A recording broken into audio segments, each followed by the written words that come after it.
everybody. Talking today about protecting organizations from ransomware attacks while all of these workers are at home. Security is more important than ever, I think, right now, Lance, and certainly something we need to be talking about, how to protect our organizations to keep businesses safe. We know that criminals thrive at a time like this when there's chaos and confusion and uncertainty. This is when they will really capitalize on our fears and take advantage of people. So, talk a little bit about some of the things that this time right now that we're in with the coronavirus. What are some of the things that can happen in terms of particular types of crimes that can take place? Sure, Karen. Yeah, one of the many unfortunate side effects right now is that the coronavirus is giving full rein to cyber criminals who are taking advantage of it and exploiting it to try to infect people with more malware. And one of the things that companies really need to watch out for now is ransomware. And that's especially true as more people are working remotely. They're isolated. They don't have the interaction with colleagues. So they're kind of on their own. So there's a sense that they may be more vulnerable to ransomware. Specifically, there's a company, a cyber breach firm called Beasley Breach Response Services. And they came out with a report recently where they examined the rise in ransomware, both for last year and also recently since the coronavirus has spread. They kind of looked at two specific areas of vulnerability, and one of them is phishing emails. So what's happening is that because of coronavirus, cyber criminals are sending out more phishing emails that are coronavirus themed. So they'll mention the coronavirus, they'll have images or text about the virus. And the trick is to try to get people to fall for these phishing schemes, people who are concerned or anxious or fearful about the coronavirus. So that's one area that organizations and workers need to watch out for. Another area that Beasley brought up is that because of remote workers, there's a much greater use of Microsoft's remote desktop protocol. And that's a technology that's built into Windows through which people can log into and work with remote computers. Obviously, there's a much greater need for that now with people working from home and having to log into corporate workstations and servers. The problem with RDP, a couple of things, is RDP itself has been saddled with a lot of security flaws and vulnerabilities over the years. There was actually one kind of infamous one last year called Bluekeep that was a flaw in RDP that Microsoft had to patch.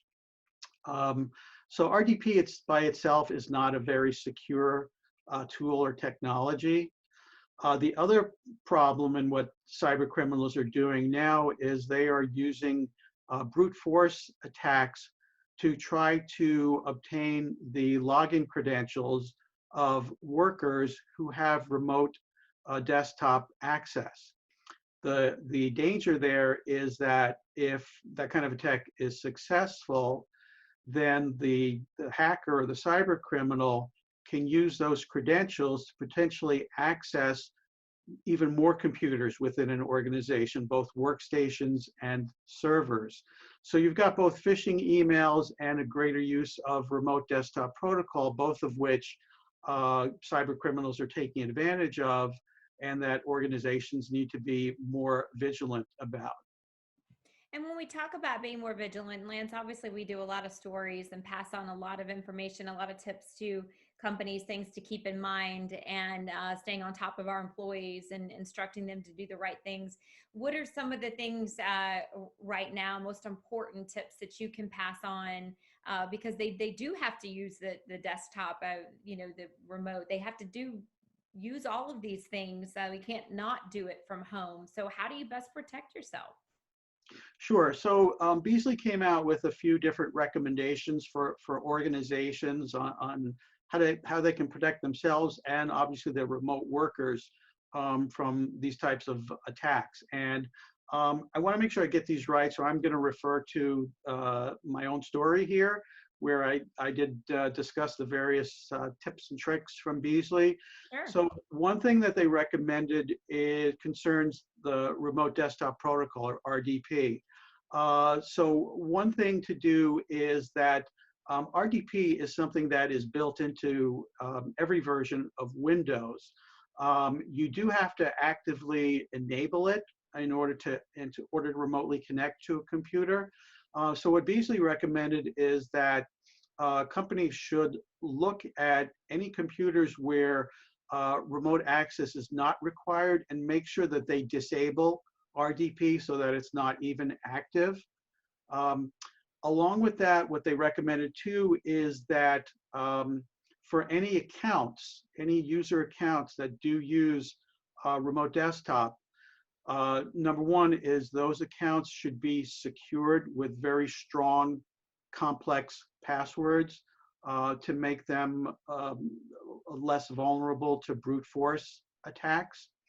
And another thing that companies should do is for any accounts that have a remote desktop access, they should be protected with multi-factor authentication, just meaning that beyond having a password, there should be a secondary means of authentication, whether it's a security device or a mobile phone or a mobile app or something like that, just to serve as an extra layer of protection. With that in mind, another recommendation that Beasley had is to use multi-factor authentication for any administrator accounts. So the thinking here is that an administrator account is going to have more privileges on a machine. So if a hacker does gain access to that type of account, to its login credentials, then they can do a lot more damage than they could with a regular account. So you want to make sure those types of accounts are also protected with multi-factor authentication, or MFA. Another recommendation they have, and this is definitely important, is that you want to make sure that all of your systems and computers and software are updated with the latest security patches. This is really vital because it actually goes back to what I mentioned before about Bluekeep that came out last year. Microsoft did issue a patch for this Bluekeep vulnerability with remote desktop, but I'm willing to bet odds that a lot of companies, a lot of organizations probably still have yet to download and install this update, which definitely makes them vulnerable.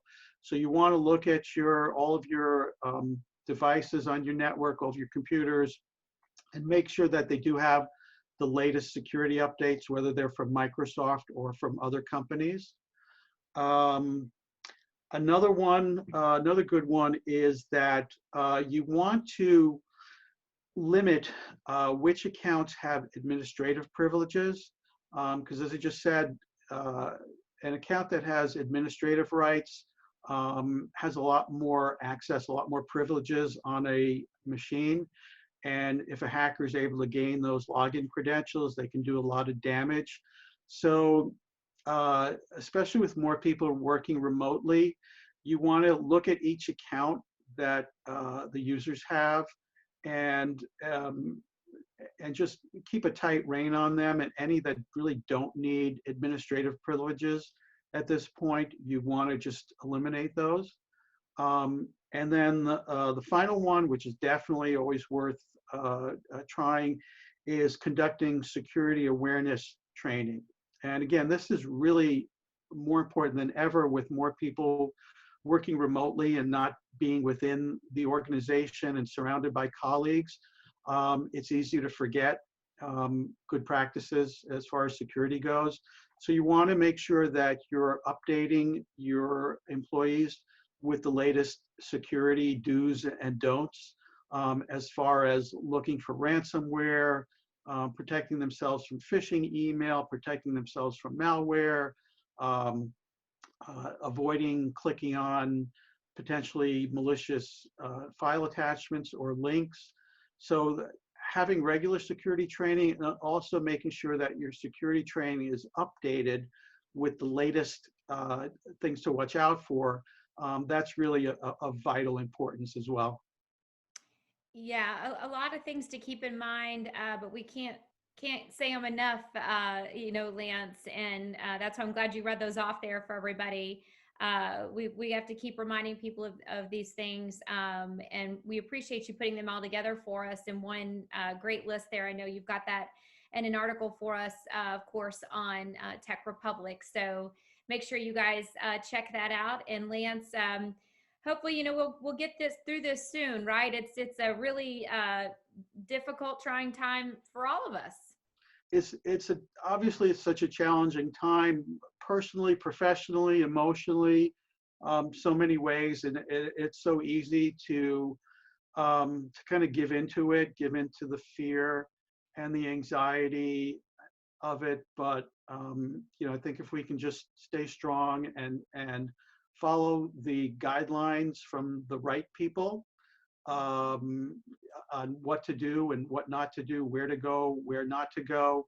Hopefully we'll get through this intact and maybe come out safer and better in the long run. Yep, I hope so. Stronger for it, no doubt.